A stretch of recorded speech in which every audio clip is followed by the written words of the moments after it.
We are live. Showtime. Hey, everybody.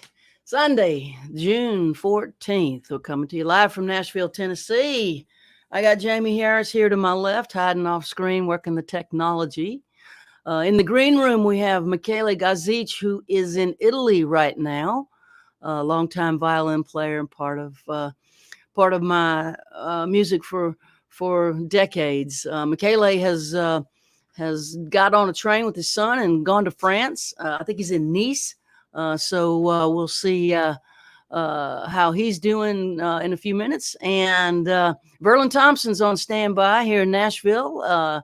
He's he's all queued up and ready to go and sounding good and looking good. I guess we'll go ahead and start with a couple of songs.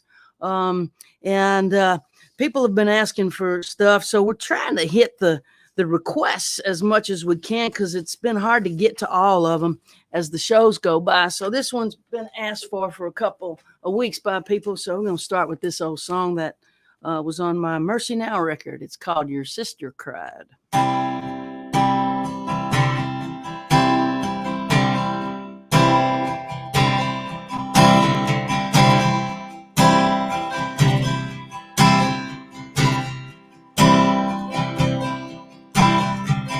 I stared out of the windshield into the rain so light.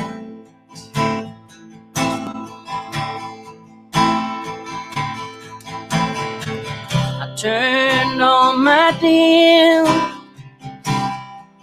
Somebody flashed their bright.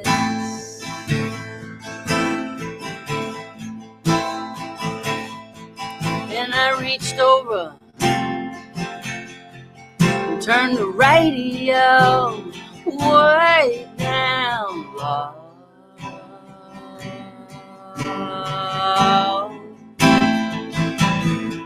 And your sister cried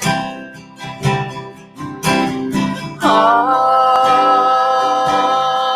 the way home.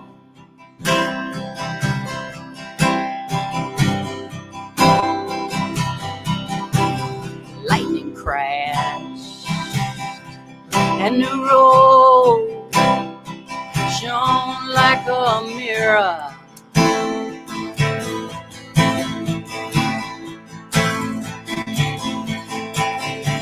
A dog came out of the ditch, then he disappeared.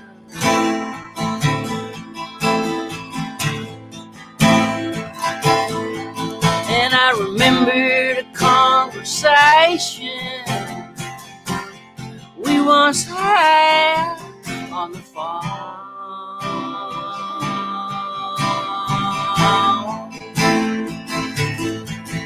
Your sister cried all the way home.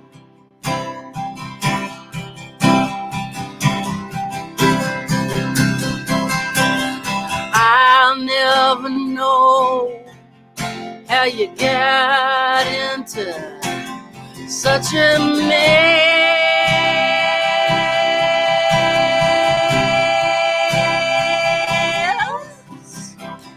Why do the bridesmaids all have to wear the same dress?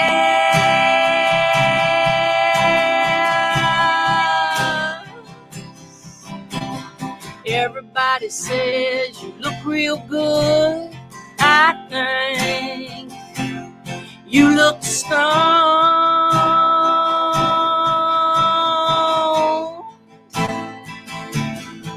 And your sister cried all the way home.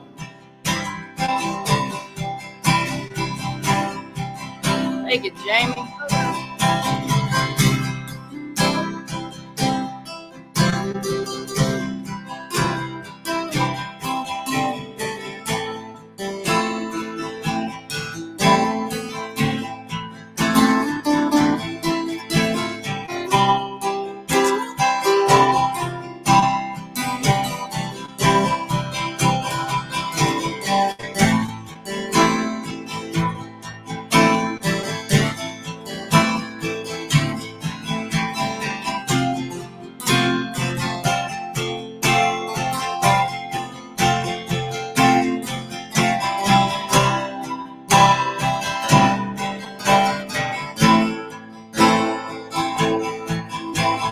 sister cried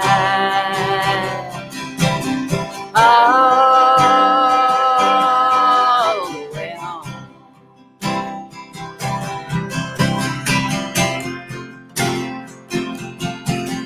Your sister cried all the way home.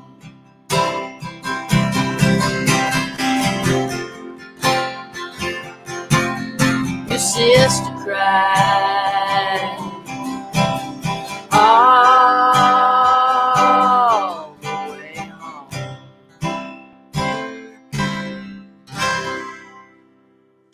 Yes. Written by the great Fred Eagle Smith, the contrary Canadian, whom I love. If you don't know Fred's music, please look up Fred J. Eagle Smith. He's one of the great songwriters of our time. And he would be famous if he wasn't so stubborn. Everybody told him, man, you need to get a deal on a major label. You're so good. You're gifted. You need a major label to help you. So he started a record company. He called it A Major Label. That's such a brilliant move. That is Fred in a nutshell. And we love him for it. And his songs have always spoken to me. And I've recorded several of them. I'm a huge fan. This is an old song too. I thought I'd pull out of the pile. I wrote this one long time ago. It's a 25-year-old song. And it's on an obscure record I made called Drag Queens and Limousines. Beloved by a handful of people, most of them friends of my family. Anyway, that record did go on to do good things for me, so I'm not going to say anything about it. It was self-released from my little restaurant in Boston 20 years ago. And this is how this song goes, called Evangeline.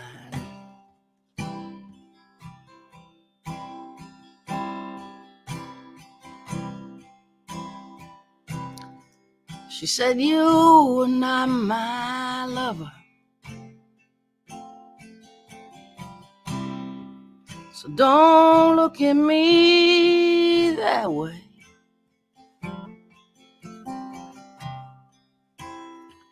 Just 'cause I let you touch me, that don't mean I'll make you stay.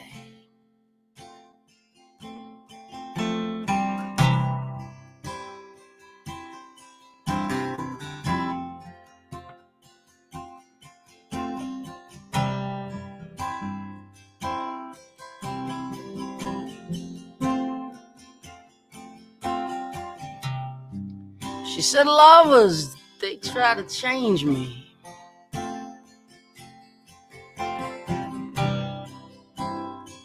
The minute I care,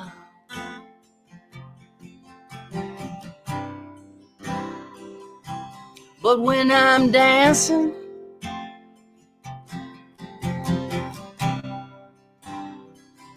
I dance on air. I dance on air.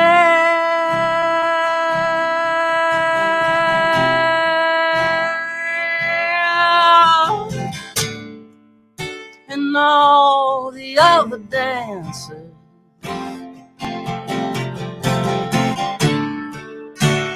fading, smoking blue.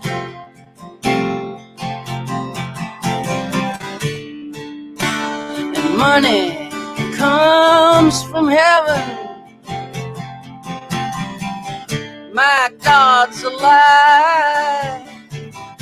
Yeah, he comes through. Evangeline,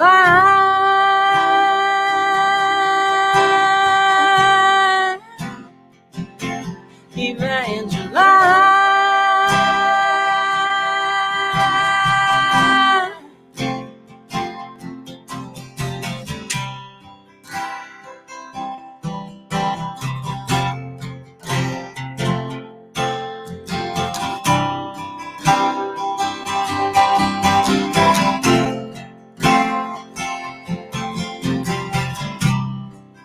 When she moves, I can't stop watching.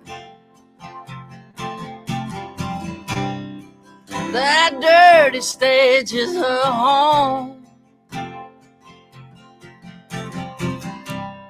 and on my skin her touch lingers, and is worse than being alone, than being alone.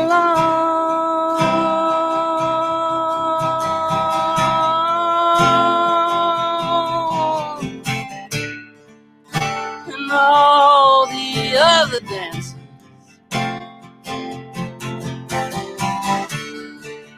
they fed in smoke and blue,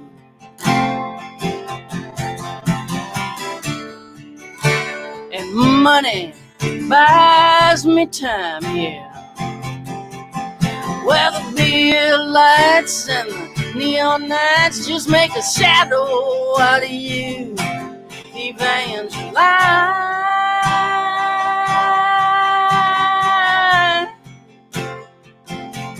Evangeline,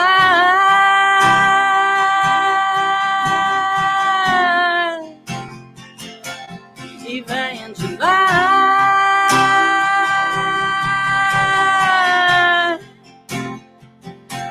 Evangeline.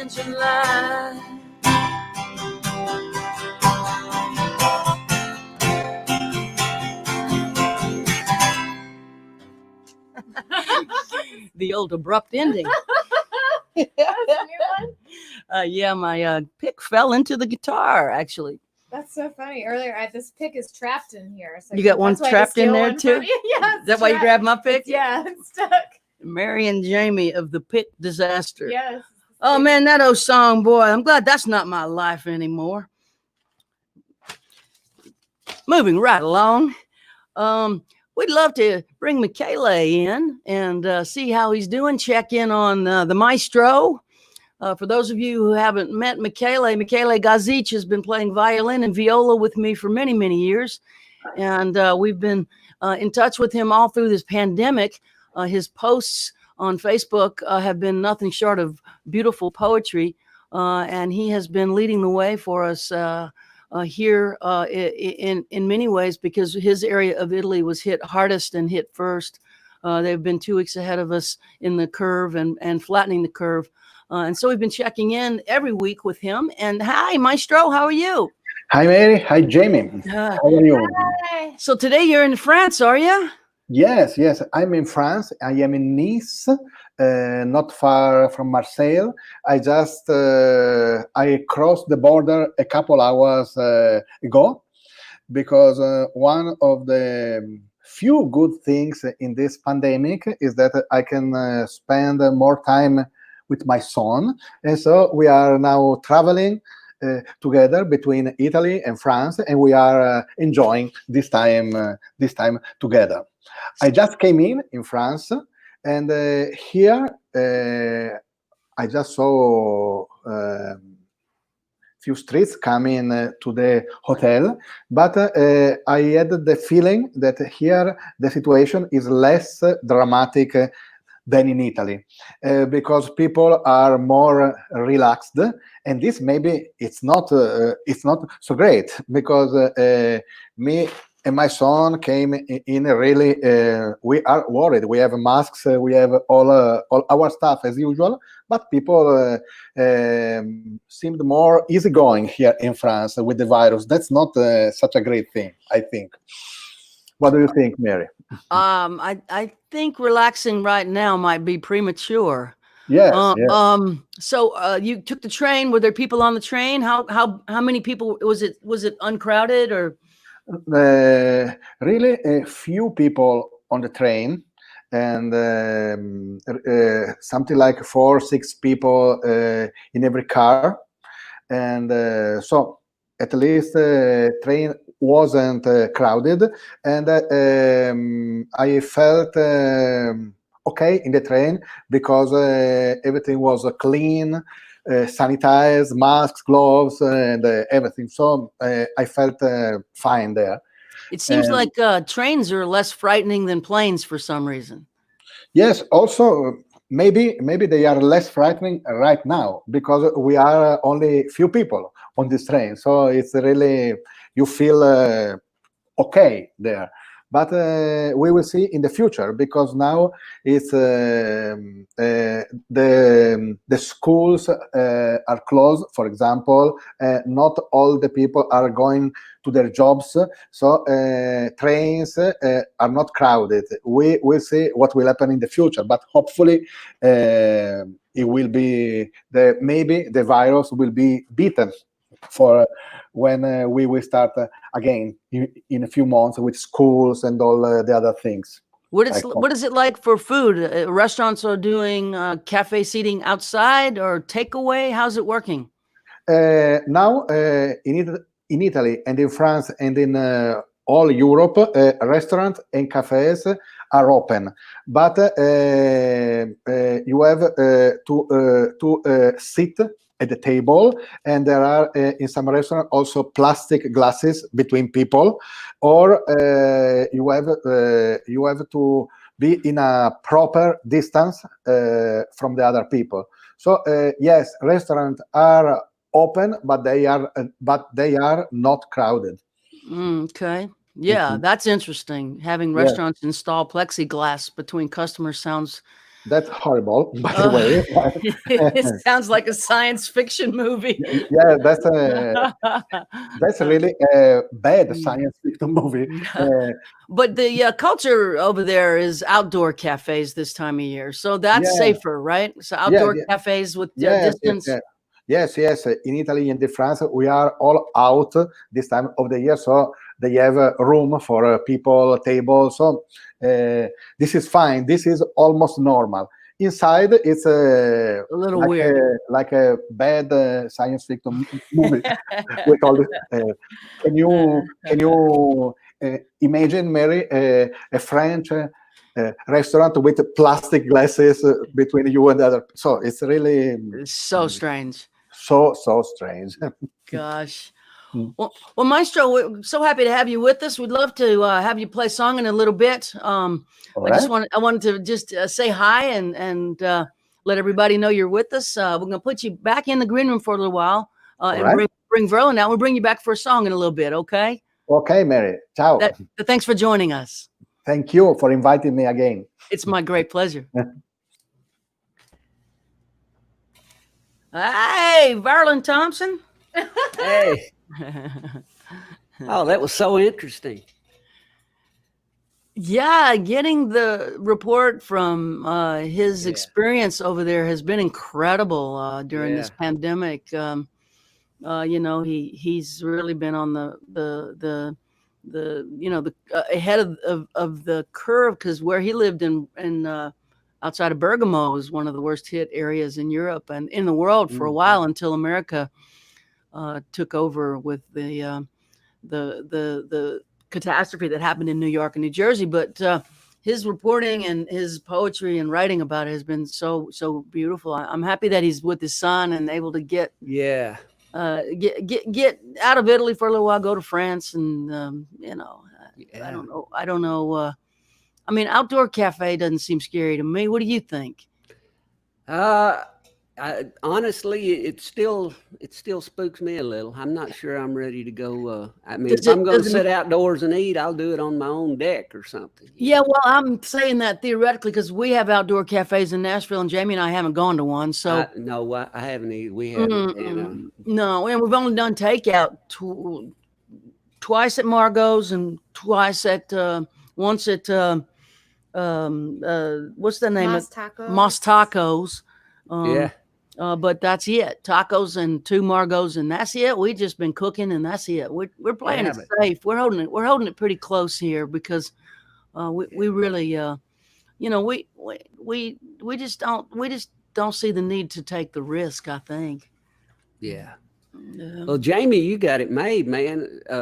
Hold up with a chef like that. I mean, I know it. wow. I know it. Well, I don't want to hear any complaints out of you, girl. No, I'm very happy. We've been eating really good, eating from the garden. Yeah, we made crab and shrimp stuffed zucchini the other night. It was delicious. It was I delicious. got to tell you, I had no idea how good a cook my sweetie was until we started cooking every night, you know. And now I'm getting fat, and I got to work out now, and it's just putting a cramp in my style. All this good cooking. Oh man, isn't it nice? It's Yeah, nice to it's eat at great. home. You know, Yeah, no, it is. For us traveling folks, we rarely do it because we don't have the ingredients. It's No, that's true. you know, Yeah. you know. So, what's so good to have you with us, Verlon? I'm so happy to be amongst you. You guys look great, sound great, and I'm just honored and humbled to be a part of your program here. I'm so glad you said yes. You got a Yeah. bunch of folks on that stream who want to hear you play. Would you give us 2 songs right now, if you don't Two mind? songs? Yes, Yeah. sir. let me check my box here, and I'll do it. Okay, and then we'll put ourselves into the penalty box, and you'll be full screen. All And right. here we Jamie go. will take care of that. Thank you. All right.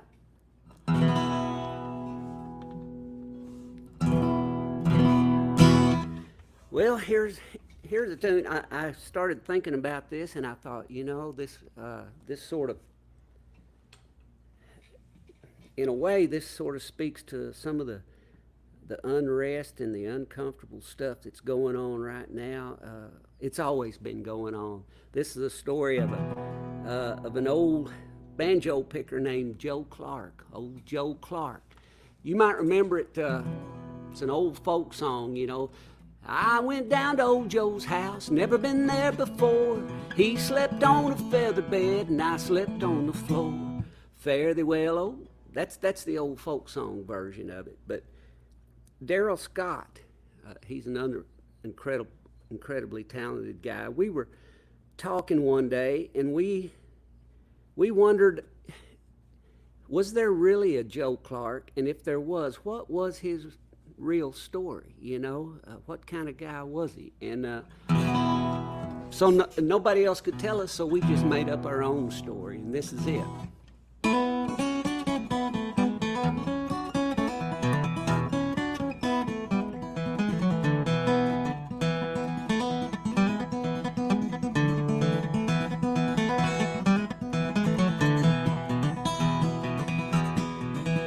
Now old Joe Clark, he made his mark when cotton was the king. And late at night beneath the shanty light, you could hear his banjo ring. It would ring out for the masters listening on the hill. It would ring out for the babies all sleeping quiet and still. They'd say, round and round, old Joe Clark, round and round I say, I'd follow you 1,000 miles to hear your banjo play.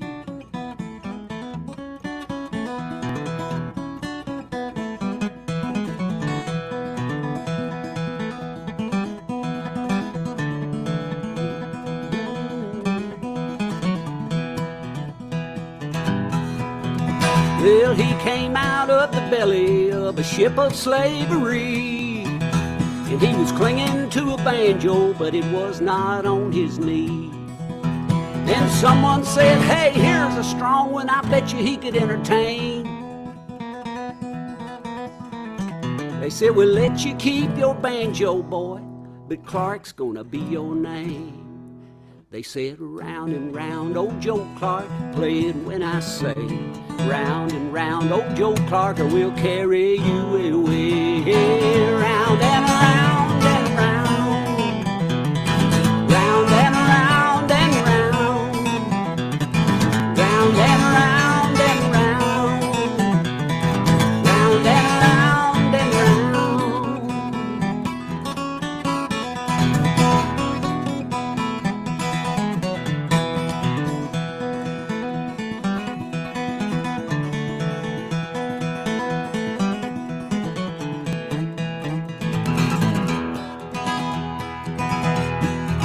Well, he learned to play the melodies of Cork and County Clare.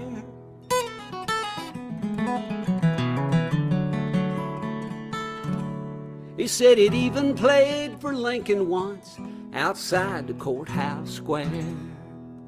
Then he went down to New Orleans and they called him Dixieland. Oh, Dixieland. Yeah, but everywhere old Joe Clark played, he wasn't nothing but a hired hand. You see, everywhere old Joe Clark played, he's just another hired hand. I know how he feels. They'd say round and round old Joe Clark played. When I say, hey, round and round old Joe Clark, I will carry you away. Round and round and round, round and round and round, round and round and round, round and round and round. Here we go, Joe. 1, 2, 3, 4.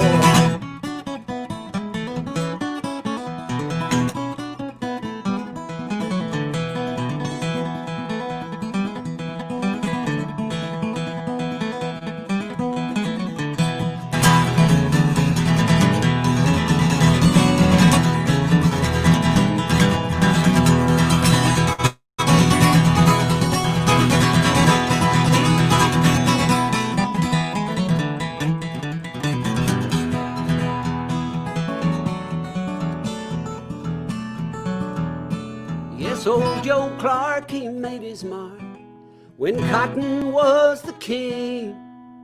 And late at night, beneath the shanty light, you could hear his banjo ring.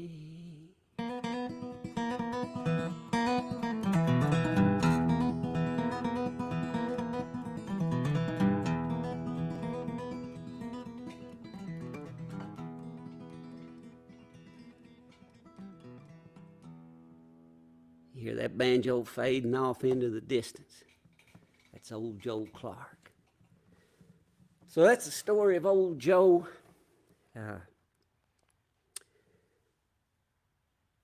Here's another song for me applies to what's going on today too.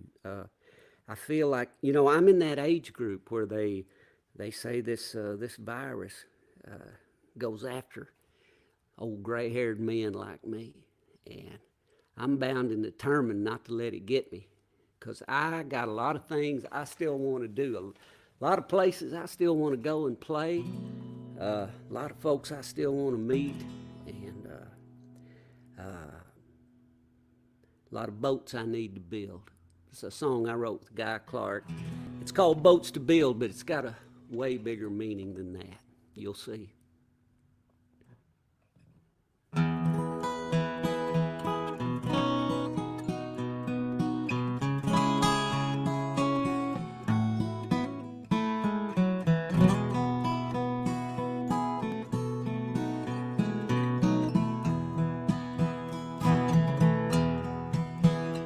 Well, it's time for a change, and I'm tired of the same old the same old words, and the same old rhymes, the same old tricks, and the same old lines. And the days, precious days, man, they roll in and out like waves. I've got boards to bend, I got planks to nail, I got charts to make, and I got seas to sail. I'm gonna build me a boat with these two hands, a fair curve from a noble plan. I'll let the chips fall where they will, 'cause I've got boats to build.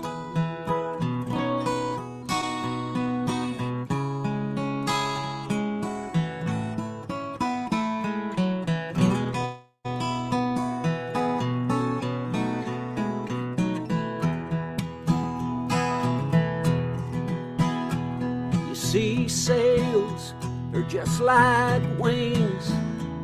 It's the wind that makes them sing songs of life, songs of hope, songs that keep your dreams afloat. I'm gonna build me a boat with these two hands, a fair curve from a noble plan. I'll let the chips fall where they will, 'cause I've got boats to build.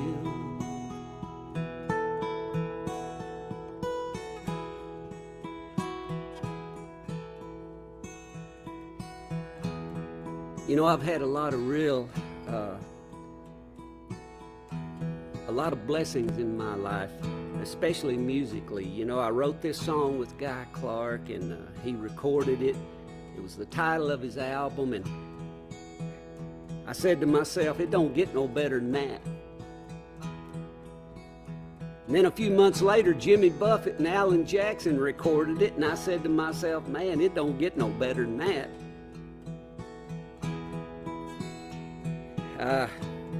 I even got to sit in a little tiny church room with the Queen of England one time, and got to pray and sing with the Queen of England sitting about 6 feet away from me. And I said, man, it don't get no better than that. I was wrong again. I came home, and one day I went out to my mailbox, and somebody had sent me, I pulled it out of the mailbox. It was a little picture, a snapshot of an old wooden wall. Looked like it was on a dock or a pier somewhere. And lo and behold, someone had taken a big old paintbrush and they had painted the lyrics of this song on that old wooden wall. And that's when I said to myself, you know what? It don't get no better than this. And that time I was right.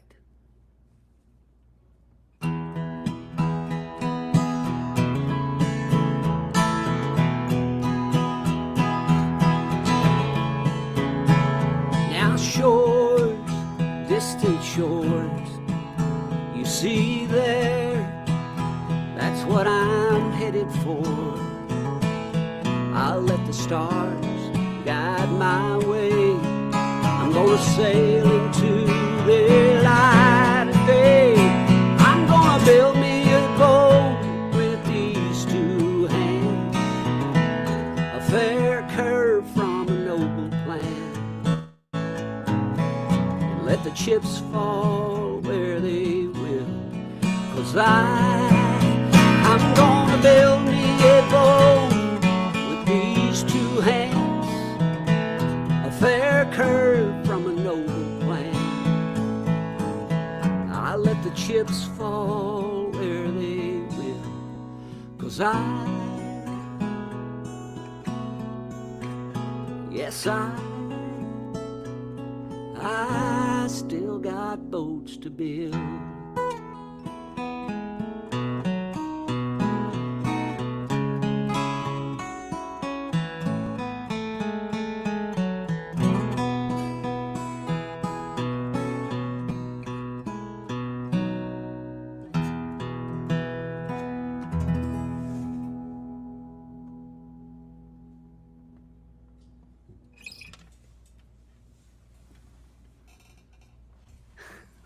Wow.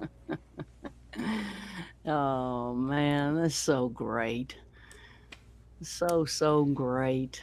You know what's funny, Mary, is we wrote that, Guy and I wrote that because we were missing our buddy Richard Lee. You know Richard Lee. I know Richard Lee. Don't it make your brown eyes blue? Yes, ma'am. Mm-hmm. And Richard was off learning how to build a wooden boat, and Guy and I were missing him, and that's what started the whole thing. And just about a month or so ago, I got a call from Richard, and sure enough, he's got him a brand new wooden sailboat. It's parked on the lake out there, and he had a big christening party. We all went out and had a drink of champagne, and so Richard Lee has still got boats to build and still sailing them boats, man. It's beautiful. Man, it's such a good song, and it's so relevant. I mean, you could really apply it to what we're going through as a nation right now. We got boats to build here in the United States of America. Yes, we do. Yes, we need Mm, some big ones. we need all hands on deck. It would Yeah, be helpful. yeah. It's such a beautiful metaphor for work to do, and I love that song, and you play it so beautifully. Oh, thank you, Mary. I kind of remember when you guy came up with that. Yeah, it was probably about the time that I met you. Yeah, you were going out and touring with us, and we were co-billing and playing the. It, I'm so happy that happened. It Yeah, I was opening for the two of you. What was that? 2003 or four or like golly, Mary, early 2000s, I guess. I can't tell you the truth. I don't. It all runs together. Uh, Same, same. yeah, Keith Richards remembers more than I do. I don't know about that, but He says he remembers everything, and I'm yeah, sober. But yeah. I have a hard time with time. But I think it Me was around too. '03, '04, something like that. That Might have sounds been, about right. Yeah, yeah, maybe yeah, into '05. I got the picture of the bottom line. I took somebody, it was before cell phones were omnipresent. I had yeah, a Palm Pilot back then. yeah, But somebody took a picture of the bottom line marquee, that great venue in New York City. And yeah, Guy Clark with Mary Gauthier, I still have that yeah. proudly in my photo collection. That's Well, when it that should tell us something that was before iPhones. was before iPhones and We, before everybody had a yeah, camera. Yeah. yeah. Man, we known each other for a long time then, We huh? have. We sure have. Yeah. Gosh. Well, it's sure been a pleasure to watch you go on your own and build your own career and really, really come into your own as a showman on center stage. I'm just I'm Well, so in awe of your ability to capture an audience, and of course you've always been a triple threat, and in our business a triple threat is a singer, player, writer. Verlon's a singer, player, writer, and you are one of the masters, in my opinion. I adore you, and you actually um, hosted a television show that was on PBS, and it's available still on a lot of platforms. Would you let everybody know about it? I know maybe your folks know about it, but mine don't, and they yeah, should watch it yeah. because it's Because incredible. you were golly, you were such a wonderful part of that show. You were a guest, and uh, it's called Barnegie Hall, just like Carnegie Hall, but Barnegie Hall because we filmed it In your out in barn. yeah, filmed it out at the barn. I had an old barn, still got it. It's a bought a little barn and turned it into a house, and it's I must say it's pretty nice. I'm real lucky to have it, and Very it just comfortable. turned out to be a great place for music, and so we just decided to call up some of my unbelievably talented friends like Mary Gauthier and just sit around the living room and pick a little. And it was on PBS. It may still be on some of the stations around the country, but if you don't see it on your PBS station, you can go to Amazon, and it's on there. Amazon Prime, or I think anywhere. I'm just Amazon in general. You can get it on there and watch it. And yeah, I see. Look at that. Jamie's got it going. She's The got the banner address up. there. Yeah, So it's how many episodes did y'all tape and put into the series? It's several, right? 13 It's episodes. Yeah, 13 episodes. Verlon yeah, interviewing incredible songwriters. yeah, Some of the songs are classic songs that you have sung. They're in your mind, embedded in your yeah, soul, and you're talking to the songwriters about the creative process and about those songs. You're a yeah. wonderful host, by the way. You're very, very good at it. Well, hey, I'm learning some stuff from you here today, so don't be surprised if some of your tricks come show up on Barnegie Hall one of these days. Well, you know You're a what? natural too, Mary. I mean, you're absolutely right at home with Oh, that. thank you. You know what helps is when you're really a fan of the person that you're hosting. When Oh, you have that's genuine respect and admiration, it just is natural.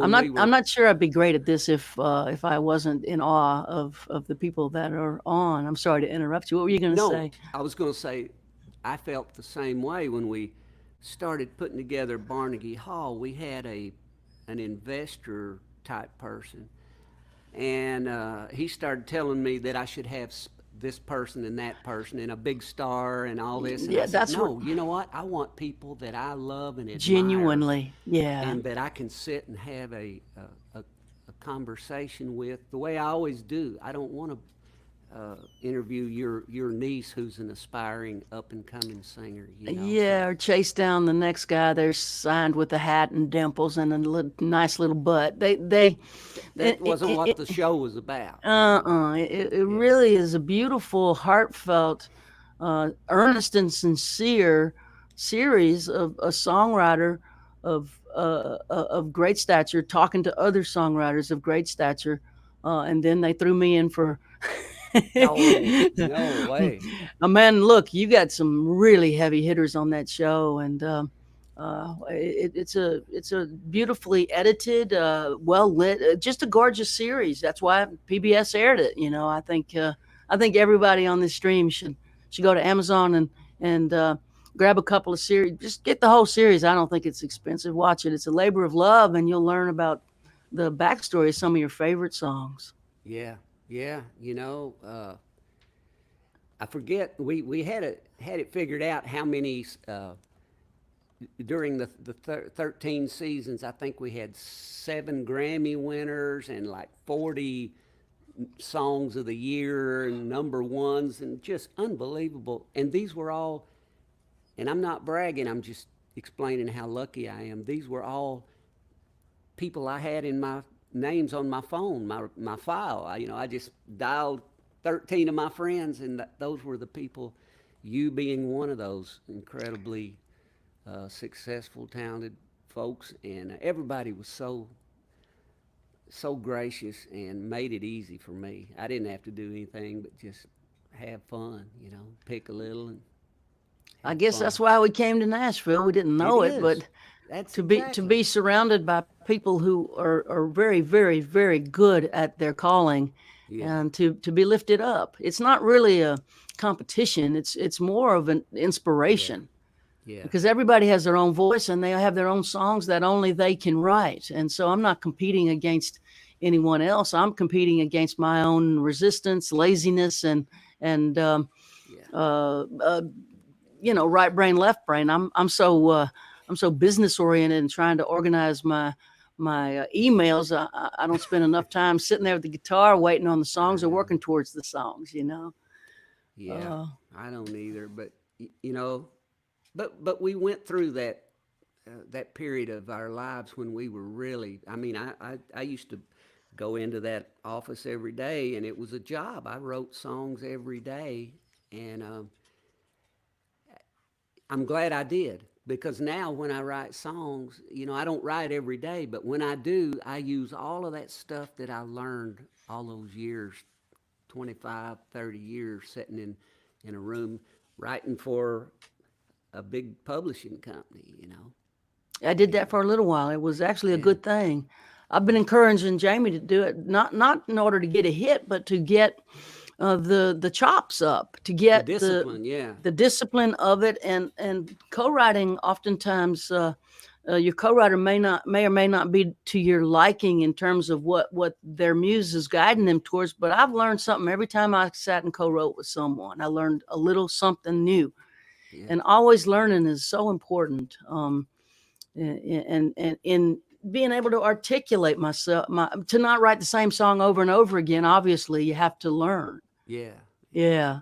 And to keep yourself entertained. That was always my biggest thing. Is if I'm not entertained, I don't think anybody else will. So I was always searching for something within a song that would entertain me. Exactly. To keep yourself interested and inspired. Yeah.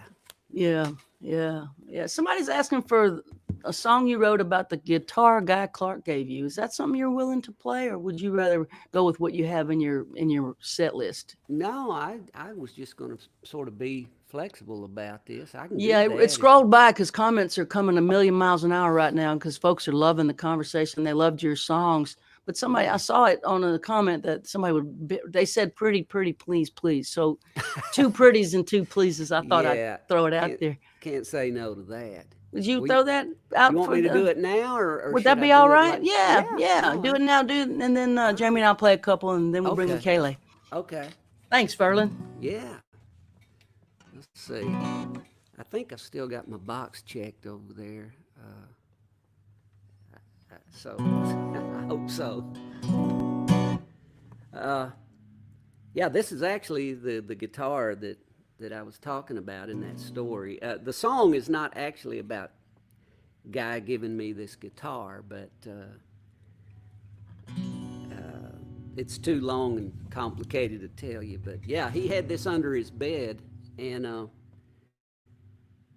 I was looking for this exact guitar, and I said, Guy, man, keep your eyes out for one of those bourgeois guitars, you know. And he goes, I think I got one under my bed. Sure enough, he had the exact guitar I was looking for, and he just laid it on me. Wouldn't take any money, wouldn't take no kind of deal. So anyway, and this song ain't about that.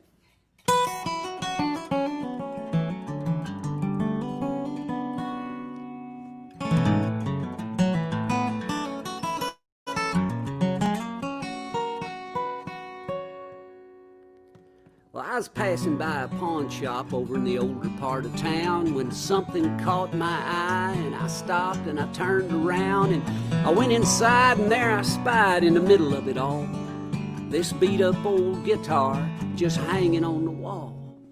What do you want for that piece of junk? I asked the old man, and he just smiled and he took it down and he put it in my hand, and he said, you tell me what it's worth, son, you're the one that wants it. He said, tune it up and play us a song, and let's just see what haunts it.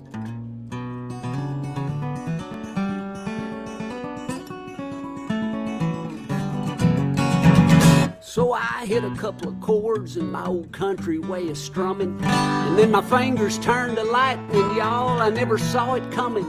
It was like I always knew it, but I don't know where I learned it. It was a dream come true, so I just reared back and burned it.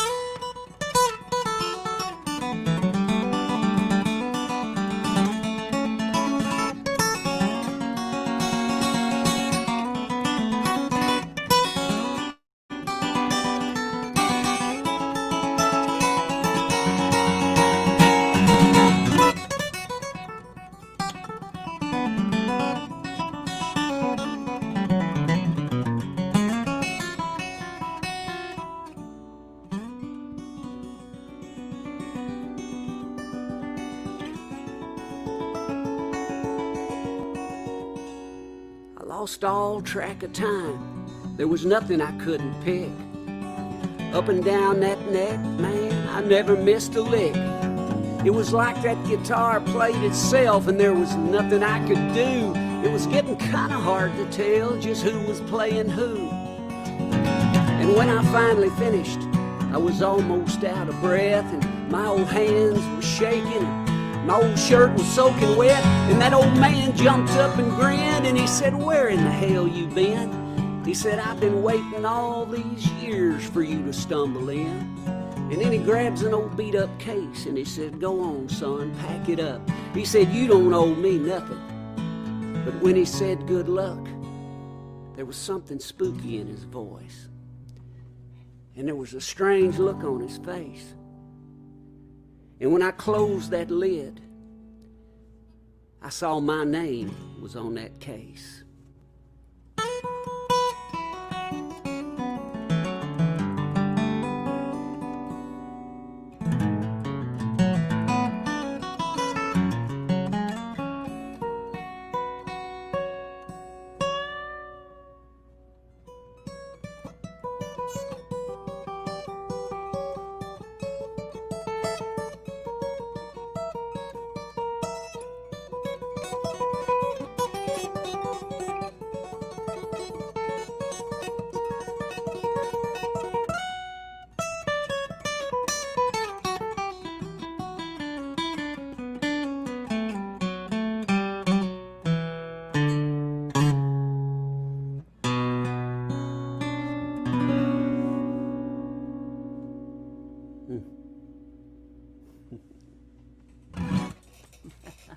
Wow.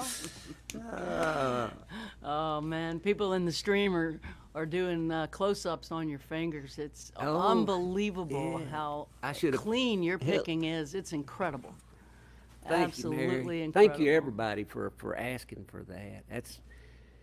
That's one of those you don't know when you write these songs which ones are going to kind of pop and which ones are going to just fall flat. And I just wrote that, it was just kind of fun. Wrote it with Guy, and no, we wrote it. We wrote it as part of a workshop exercise up at Yorma Kalkinen's Yeah, Fur I've done. Peace Ranch. Yeah, I've done Yormers a bunch of times. It's fun up there. I love it. Yeah. So, I mean, it was written with a bunch of classmates and stuff, and then it sort of laid around for a while, and somebody reminded me of it, and I pulled it out of my files, and I just read the lyric, and I thought, man, this is better than I thought. And It's a good song. Next thing you know, Guy was recording it, and then I did a recording of it, and I don't know, it just took off. It's a one of those really good blessings. song. It's got the voodoo. Thanks Yeah. for playing it. You made somebody's sure. day out there. Well, You sure I did. appreciate them asking for it. People are loving the stories too, Verlon. Thank you so much. Oh, yeah, my Thank pleasure. you. Thank you.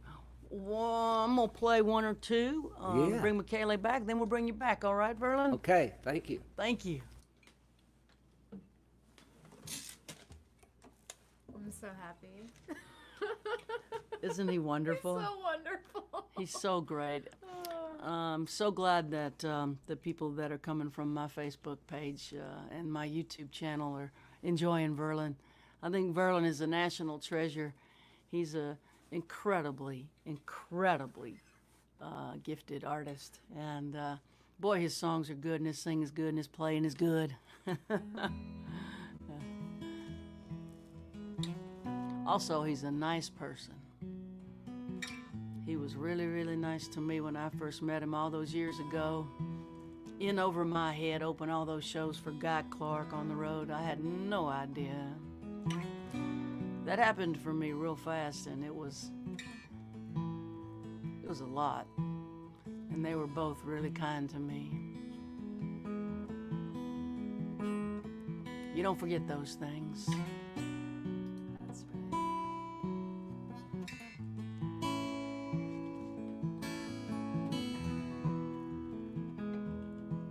This is a song about a hobo. I wrote it in a hotel room in Amsterdam.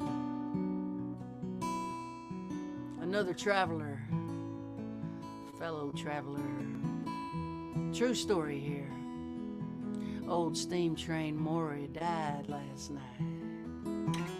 His wife Wanda by his side. He caught the westbound out of here, hopped the high irons to the by and by. They say he jumped 10,000 trains, rode 1,000,000 miles for free, helped out at VA hospitals and penitentiaries. Dandy Dave and Rusty Nails and Sweet Lady Sugar Cane, Dead-Eye Kate and the Baloney Kid raise their cups tonight in Steam Train's name. Senators and congressmen, puppets on a string. Among windswept vagabonds, Steam Train was king. He was the last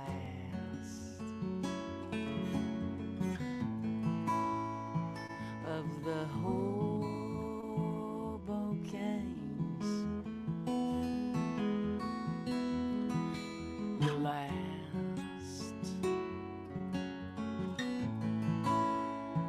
of the hobo kings.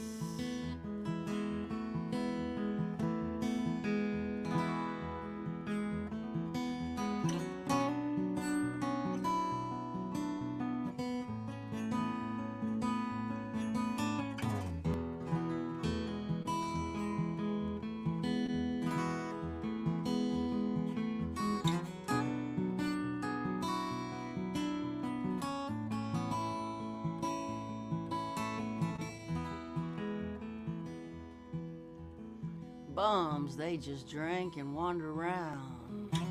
Tramps dream and wander too. But a hobo was a pioneer, and he preferred to work for food. He knew how this nation was doing by the length of a sidewalk cigarette butt. Born with an aching wanderlust embedded in his gut. Hounded, beaten, laughed at, broke, chased out of every town. With his walking stick scepter, with his shredded coffee can crown the last of the hobo kings. The last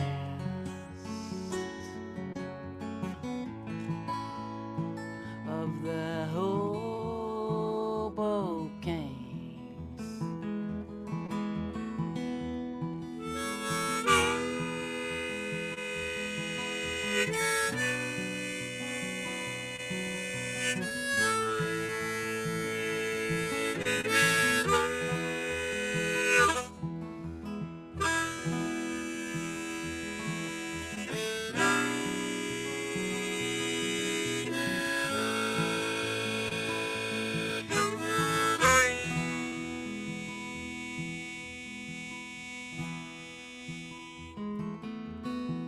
Now the last freemen are hobos, Steinbeck said, and paid them cash.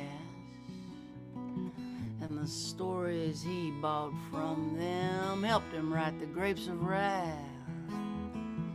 But boxcars been sealed for years, and trespassers do time.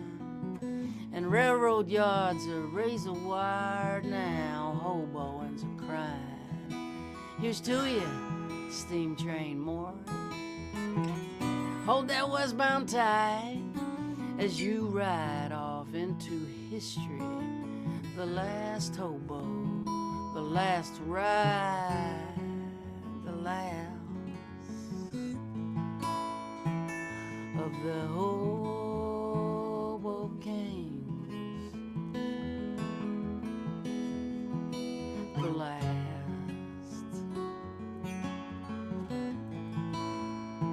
of the hobo kings.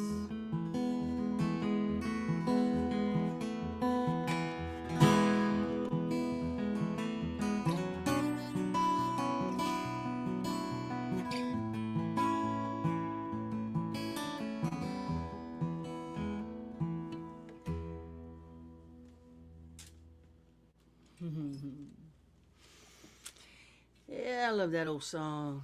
Jamie Harris, play us a song, would you? Oh, you like me to play something? I would love it. Well, This is Jamie Harris. She's been my partner and my traveling companion for a couple of years now. And we've been holed up here for 4 months of this pandemic, doing okay together here, aren't we? yeah, we have. I've had I mean, it's been, I don't know. I was thinking about it because I just saw that, there, like 2 years ago, I was working at a medical office as the only employee other than the doctor. And Who looks like Dee Snider. yeah, exactly. Yeah, the rock and roll Not doctor. exactly the doctor you would think of when you think of TV doctor. This No, it doctor literally looks like Dee Yeah, it Snider. was a perfect job for me. It was great. Jamie working for the rock and roll doctor. Yeah, the rock doc. It was great, and Yeah. it was a lot of fun, and it was a unique job, and it allowed me enough time to like rock and roll afterwards. And I just saw that a woman that we share the office with, I think, is on this stream. So hi, Barb, if you're out Hey, there. Barb. Such a music fan and huge supporter of music. Turned me on to, I think she was the one that turned me on to Carrie Rodriguez's music and Love David Carrie. Polkingham. Yeah, she's Barb. Nice to see you. Thanks for being on the stream. But yeah, I mean, I went from pretty much doing that to my whole life changing and being on the road full time, and then moving to Nashville and not really seeing anything, and then because we were on the road and now we're in the house. But you know what?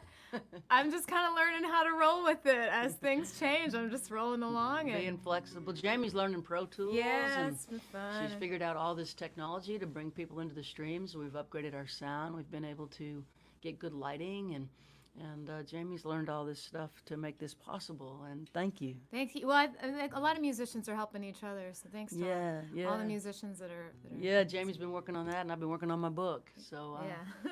yeah, I got news in that department. But play a Yes, and song someone's first. asking. Yeah, so I've been thinking about because I love Oklahoma, even though I'm not from Oklahoma. I love people from Oklahoma. I love a lot of music that came out of Oklahoma, and I've been thinking about that because of Verlon and because I've been talking to a lot of my friends. Verlon's an Okie. Yes, which is like, and a lot of folks in the Woody Guthrie world this week, and this is a song I started in Terlingua and kind of finished in Telluride, but it had did a little work on it in the middle in Okemah, Oklahoma, and thinking about missing traveling and missing being on the road. So I Play a traveling song. for you. Yeah.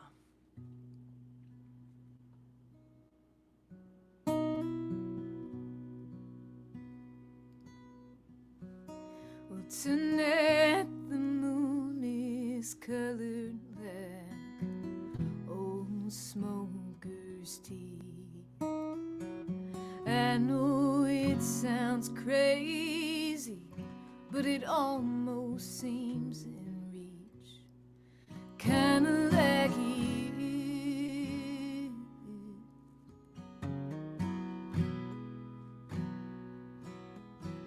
kinda like you. I know I could drive on high and never reach that place. Even if I did, they wouldn't ask me to stay. Kinda like you.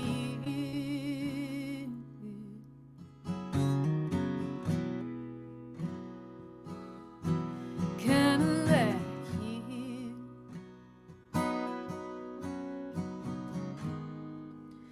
You're nothing but a stranger,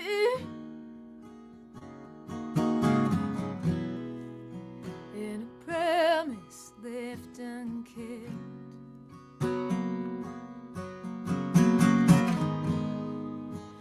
They warned me of the danger, so I never told you exactly how I felt. Tonight the stars are sparkling o'er the desert while she sleeps. Me, I stay awake to watch them shine till morning creeps. Kinda like you.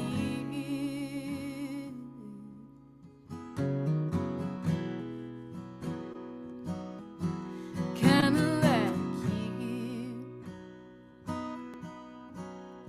Well, if I could, I'd never tire and sing each one a song. Singing promises of love, singing I won't be gone alone. Kinda like you, baby. Kinda like you.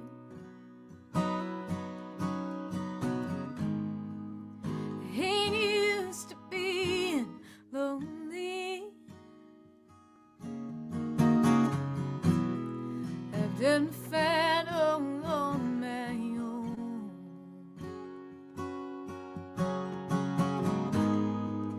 But you're leaving, it still haunts me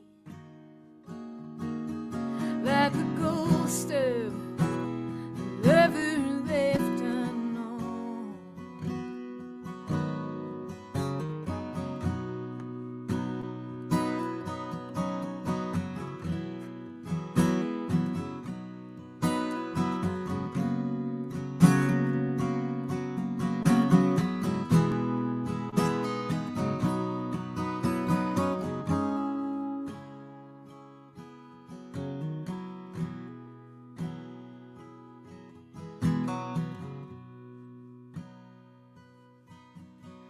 The mountains, they keep quiet as the morning breaks the cold.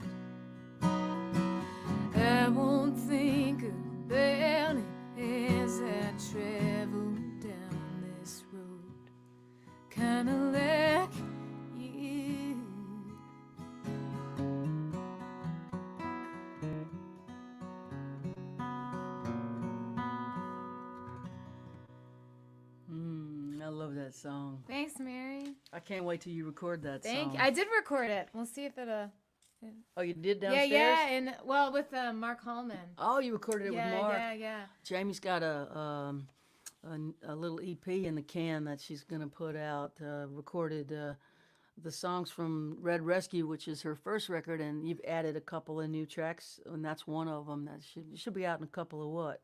Soon. Couple of soons. Maybe yeah. Mhm. Very, Yeah. very, very soon. She's listening to the mixes now, so that's great. That's great. We need more music from you. Oh, thank you. It's very, very beautiful. Thanks I for love that asking me. song. Thank It casts a spell. Very, very nice. So folks are asking me to do a little reading, so I'll do a quick little excerpt. I've been writing a book for many, many years now, 7 to be exact. I wrote a book for Yale University Press that then went on to be, went through the cycle and didn't get released by Yale, and it became a much bigger book deal through St. Martin's Press, one of the big 5 in New York. So actually, it was good that didn't come out. College Press doesn't actually do the amount of promotion that a major press does. So I'm real happy to be on St. Martin's. And I think this week I finished the first draft of the book. And I've sent about a dozen chapters to my editor, and she's signing off saying, "This is good. Let's go." She wants to put it on the calendar for August of 2021. So we got a book release date coming up.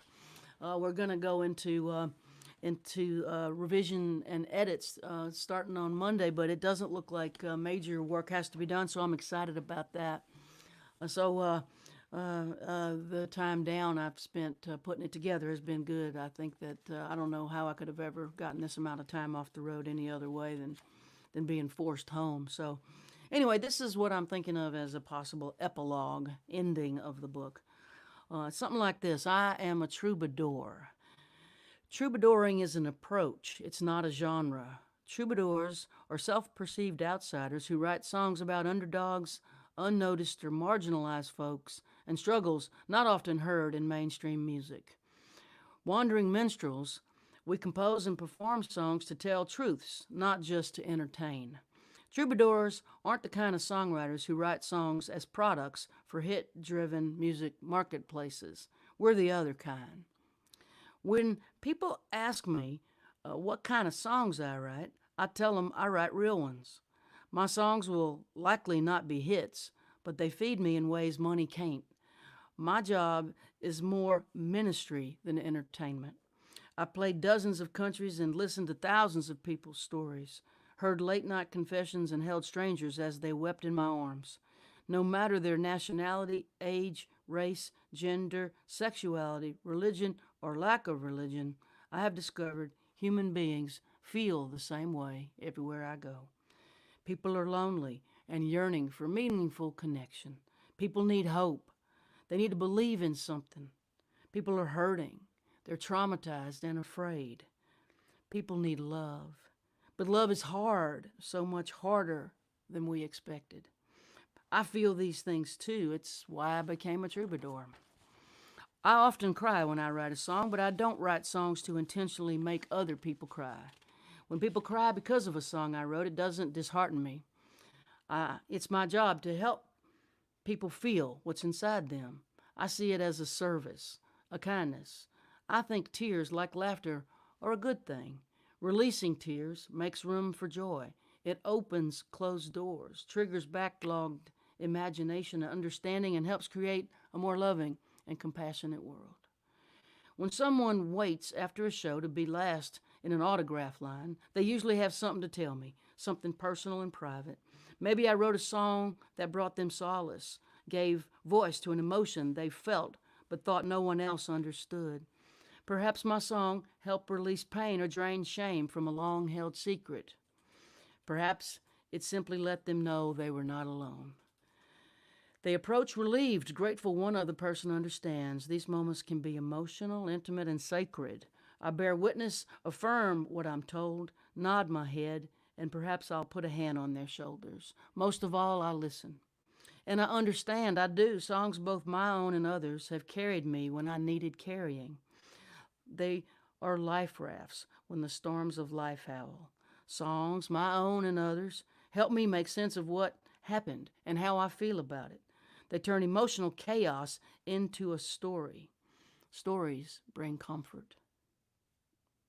Music to me is medicine. Several years ago, an elderly gentleman stood waiting at the end of an autograph after I played a show in London, England. Bent forward from time and struggle, he walked with the aid of a silver-handled walking stick, a long white beard trimmed to a point just above his chest, black framed trapezoid eyeglasses, a gray gangster-style fedora, a white gauze summer shirt without a collar, and a buttoned-up vest with a pocket watch and chain. To me, he looked like Sigmund Freud. I met the intensity of his eyes, and I waited for him to speak. He stood for a long moment looking at me, tears glistening. Then he said softly, "I'm here to thank you, Mary. I live in Switzerland. Today I came back to London for the first time in 70 years. I went to the place where I was sexually abused when I was 4 years old. You have no idea the impact of your music, the courage it gives people. I want to thank you. I want to express my gratitude." Can you love someone in an instant? I sure can. My heart opened to him. I loved him. I reached for his hand and I held it. I told him I hoped he could find peace from his childhood abuse. He nodded yes, he thinks he can now.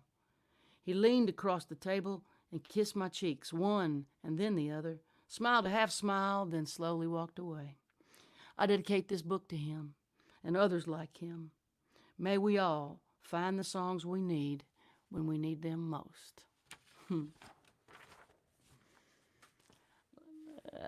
Being an author is hard, but I love it. Two dreams, being an author and being a songwriter. You've done it. Looks like I get to do both. Let's bring the maestro in. Great. I want to hear a song from France. I want to hear an Italian play a song in France. I'll do that. But Mary, this is what I heard is one of my favorite part of your book. So it was so great to listen to you reading it. This is one of my favorite part. We all need to love and to be loved. And so this part is fantastic. The man coming to London after 70 years. And also the first part, all the story of the troubadours, of you discovering your art. And so I was tonight was really special for me, also listening to Verlon Thompson, because I really remember very well when I went to a record store in 1992, and I bought that album, Boats to Build. It was 1992, and I remember that song so well. And I remember the first time I listened to that song, and I say, "Oh, okay, I have to build a boat with these two hands. I have to change my life in some way." I was playing in an orchestra at that time, and when I listened to these great troubadours, Guy Clark, Townes, and many other, I said, "Oh, I have to build a boat. I have to go away from the same old same." Like in this. So it was so inspiring to listen again to this song that really changed my life when I listened to it for the first time. So the miracle of songs. We are all saved by some songs here, and I was personally saved by troubadours like you, Guy Townes, Michel Choc in the past, and many other. You and many other really saved my life through this song. I love you, maestro. So it was so inspiring tonight. Yeah, thank you, my friend. I love you so much, and I miss you. I can't wait to play with you again. But until then, would you play us a song? Oh yes, I will play something really short because it's late now. But I will play a short piece of classical music tonight to do something different. The music that I played before meeting the troubadours that really changed my life. But I still love this music too, so I will play a short piece of this kind of music.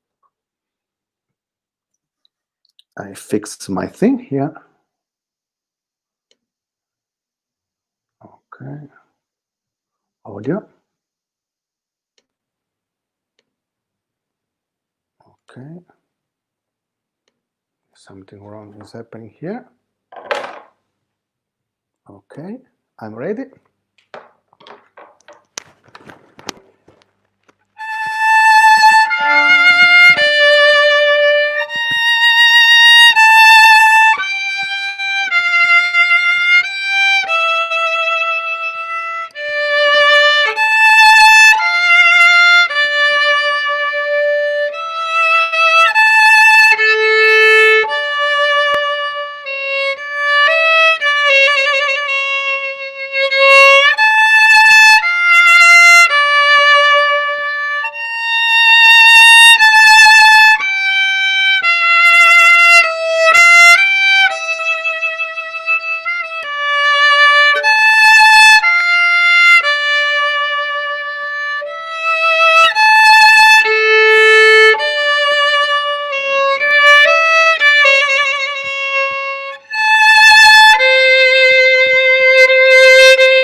Yeah, you play everything with everything. Thank you, Mary. Thank you, my friend. And so this is a violin player playing classical music after meeting the troubadours. So it's a mix of two things, I guess, at this point. Yeah, that's just beautiful. Do we check the button? Mhm. Would Let you me like- check. Let me check the famous button. What's going There on? we go. Yeah, there we go. Mhm. We got a Okay. little delay. Okay. Thank It you, was me. It Maestro. was me. It's good to Thank see you, you. my friend. Thank you. Thank you. Uh, Thank you. for me too, it was such a great night, great song. It was great also to listen again to Jamie singing this fantastic song, and I'm glad that she also recorded it now. Yeah. I can't wait to listen to the Yeah. recording Yeah. of She this got some great song. more music coming, right? Thank It's good. It's good. It's good to see you, Yes, my it is. friend. We all have something. Good to see you, Mary, and thank you for being such an inspiring person for me, as usual. Thank you. Thank you. We love you. We Thank love you. you. We love you very much. We're gonna bring Verlon back. You got anything left in that magic box of yours there, Verlon? Yeah, I might. Are you hearing me? Yes. We can hear you. Yeah. Okay. I don't know why. Oh, yeah. I turned it. There we go. Yeah. Golly, I just got to say a few things here. First of all, I want to say thanks to Michele for those kind words about Votes to Bill, for that beautiful playing. Jamie, that song of yours just killed me. The first line just knocked me back against the wall, and just beautiful, wonderful. And Mary, I will pay full price, full book price, just to get that epilogue. Just that part would be worth the full. And I just want to tell you, you are the truest Bador I have ever met. So there you go. Okay, I'll do this tune. This is one of the things that got me started in this business, and my love for music is partly because one day when I was about, I guess, 8 years old or so, my mom and dad walked in. They had one of those little square record players, and they gave it to me, and it included a Merle Haggard record, a Bill Monroe record, a Buck Owens record, and a Loretta Lynn record, I believe. And that was my start in this business. And there's something so special, that memory of setting that needle down on that record, and you hear that scratch, and then the song starts.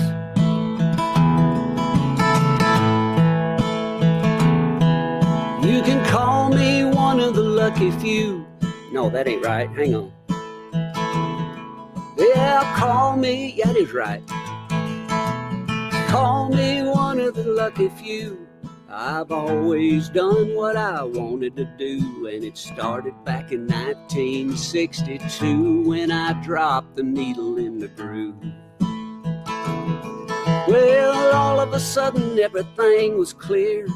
The far away seemed so near, and I could go anywhere that I could hear when I dropped the needle in the groove. I went to Bakersfield with the Buckaroos. I saw Memphis in blue suede shoes, Folsom Prison and Tulsa time. I went to Carolina in my mind.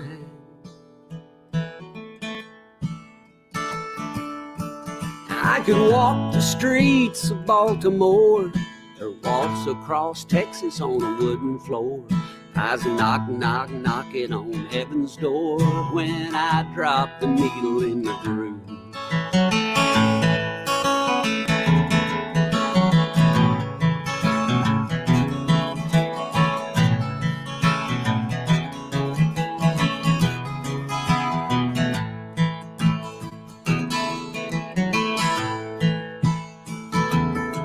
Well, I had no plan, I had no clue, no idea what I was supposed to do. You see, Mama was the only girl I ever knew till I dropped the needle in the groove.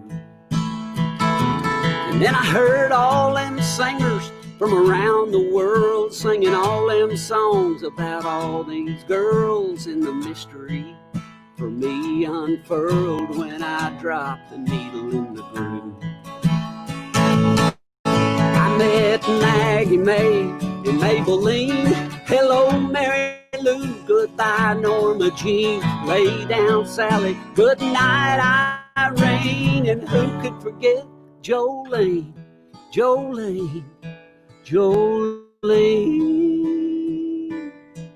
To all the girls I've loved before, Michelle and my Sherry Amore, I wish they all could be California. I dropped the needle in the groove.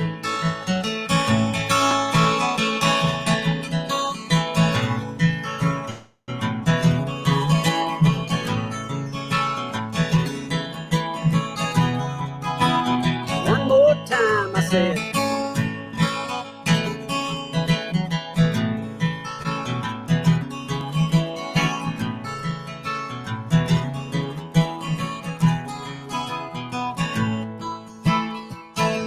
Well, they warp and crack and they skip and scratch, but I hang on to my favorite stack. I listen to them and it takes me back. You see, that's my life there on every track.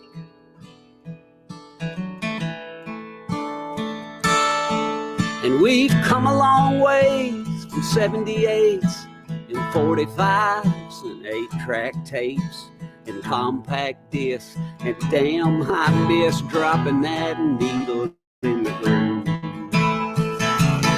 So call me one of the lucky few.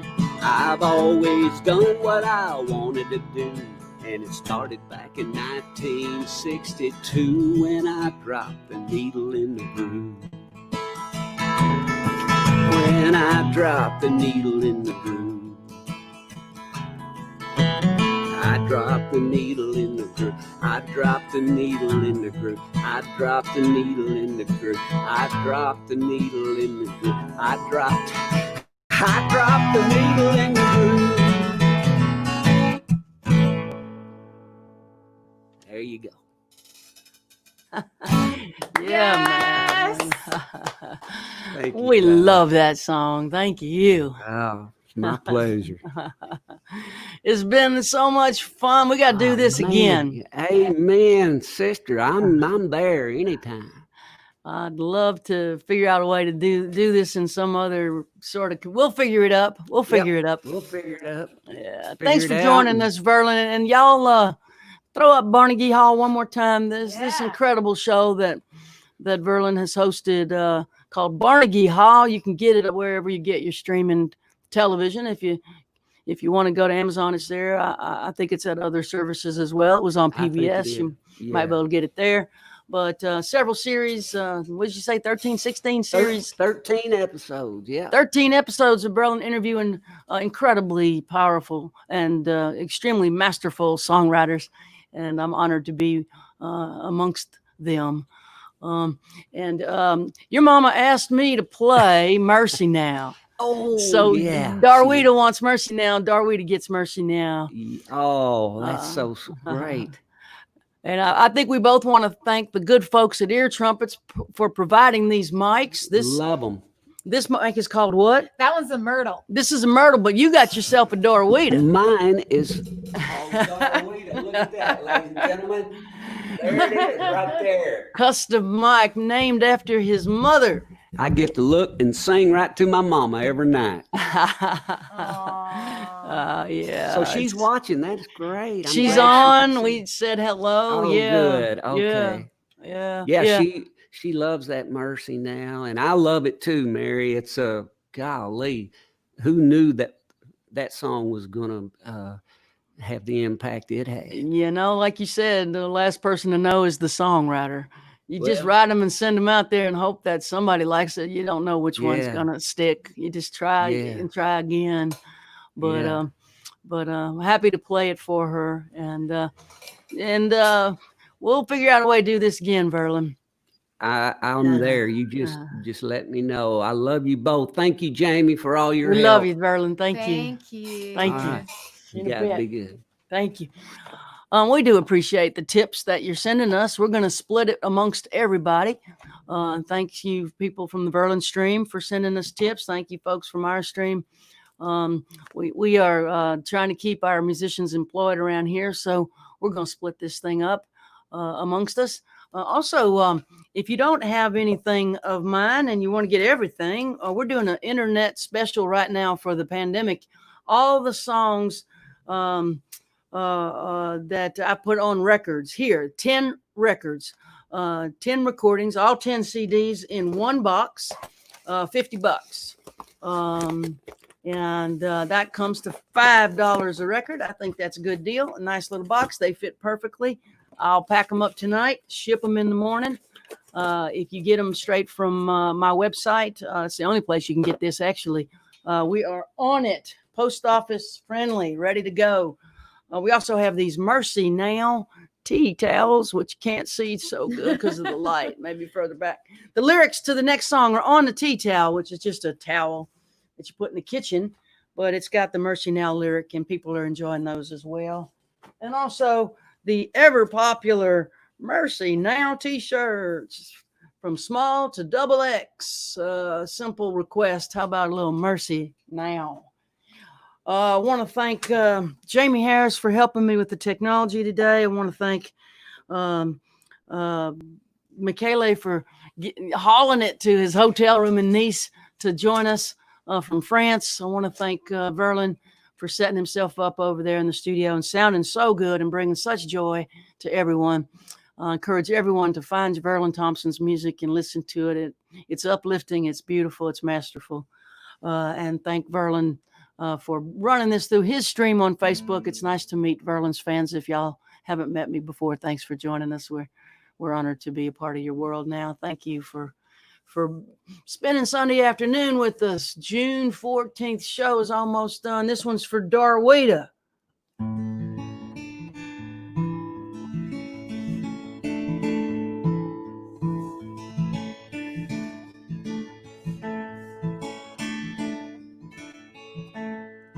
Well, my father sure could use a little mercy now.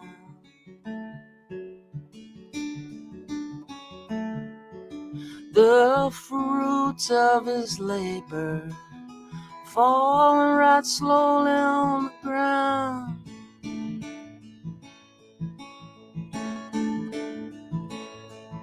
His work is almost over. Won't be long, he won't be around.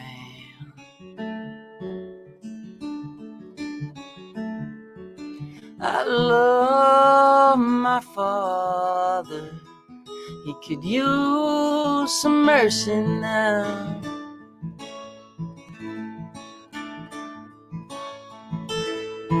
And my brother sure could use a little mercy now.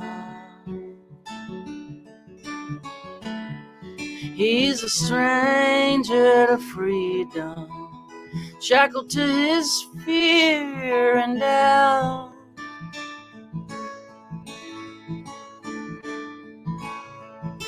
The pain that he lives in, it's almost more than living will allow.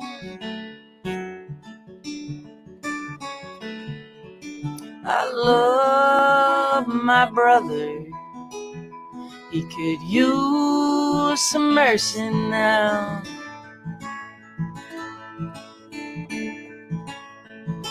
My church and my country, they could use a little mercy now. As they sink into a poison pit, it's gonna take forever to climb out. They carry the weight of the faithful who follow them down.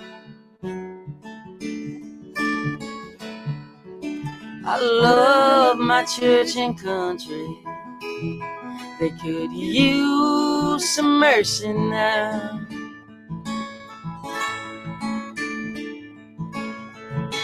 Every living thing could use a little mercy now.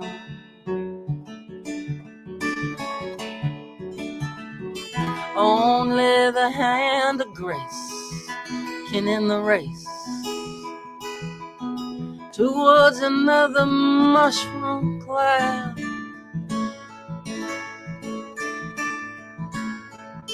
There's people in power who'll do anything to keep their crown.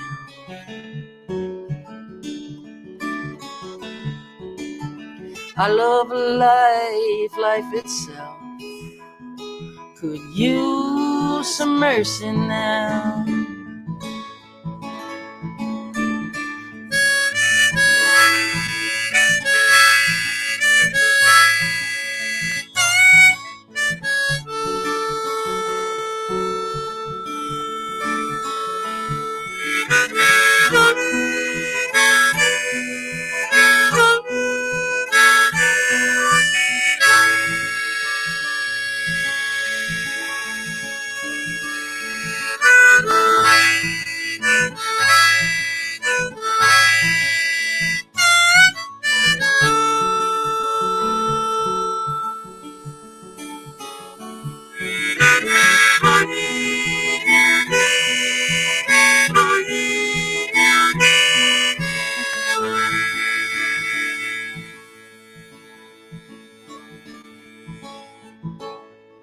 Yeah, we all could use a little mercy now.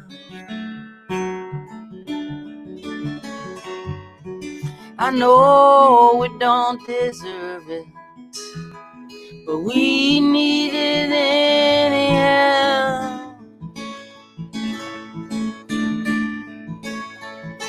We hang in the balance. We dangle between hell and hallowed ground.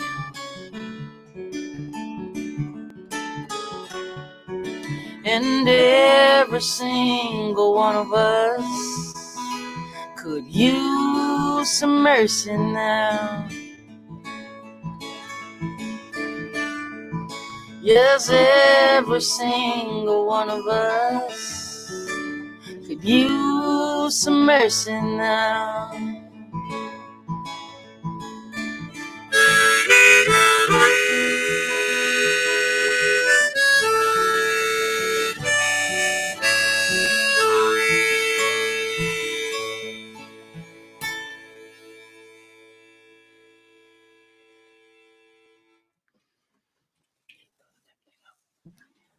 Thanks, everybody. And next week, I believe we do have Mr. Peter Case lined up. He'll be coming to us from San Francisco. I can't wait to talk to him. Today was so much fun with Verlon and Michaela and Jamie. Thank you, everyone. God bless. We'll see you soon.